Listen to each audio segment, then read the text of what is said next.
Imagine a world where you could connect with anyone, where you could influence others effortlessly and build relationships that last a lifetime.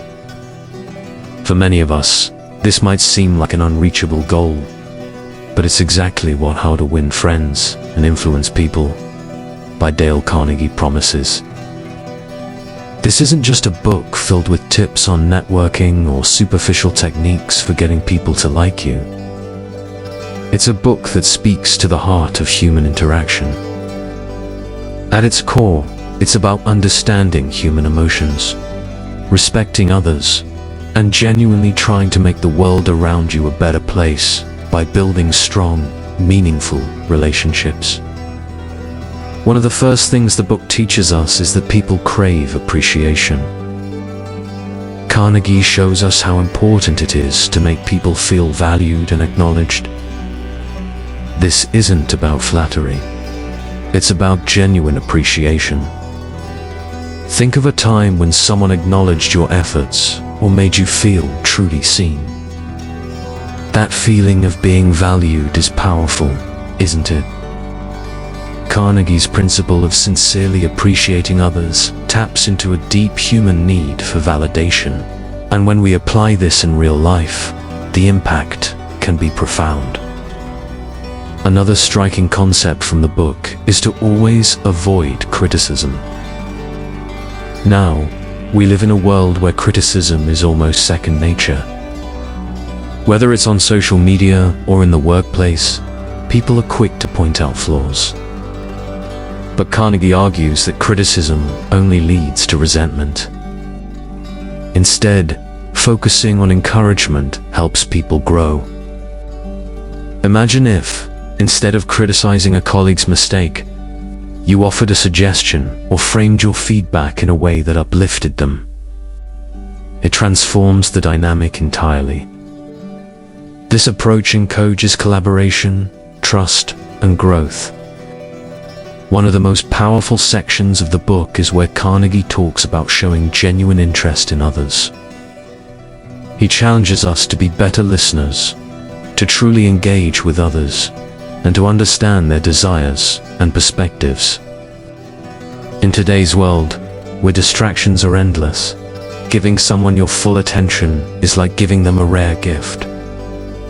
I've noticed how, when I take a step back and really listen to someone, it creates an immediate connection.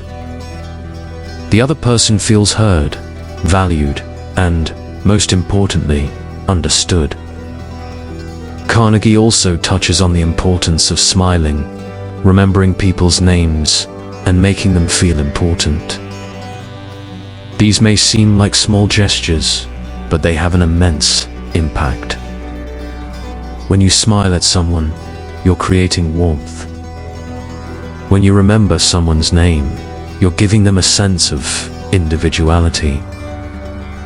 These aren't just tips for getting ahead in business, they're tools for fostering human connection.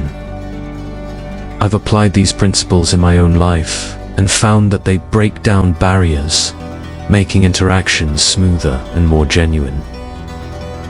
One of the strengths of the book is its timelessness. Although it was published in 1936, its lessons are still incredibly relevant today. We may have new technologies and modes of communication, but the essence of human interaction remains the same. That said, it's also fair to critique the book's focus on pleasing others.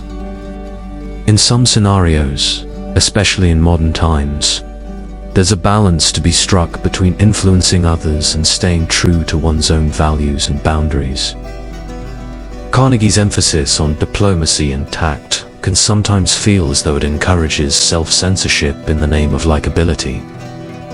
But, at the same time, I believe it's about finding that balance, learning to connect with others without losing yourself in the process. An example that resonated with me deeply is Carnegie's story about Charles Schwab, a business leader who made a point to praise his employees' strengths and encourage them rather than focusing on their faults. This not only increased productivity, but also created a loyal, motivated team. It's a lesson in leadership that applies universally. Focus on strengths, not weaknesses, if you want to inspire people. It's a powerful reminder for all of us, whether in professional or personal settings. In conclusion, How to Win Friends and Influence People isn't just a guide to making friends or getting ahead in business. It's a roadmap to building meaningful relationships by fostering genuine human connection. Carnegie's insights remind us of the simple yet profound truth. People want to feel valued, understood, and respected.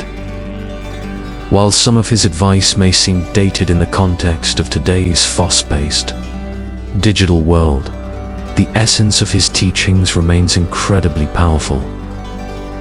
At its heart, the book teaches us how to be better humans, more empathetic, more thoughtful, and more connected with the people around us.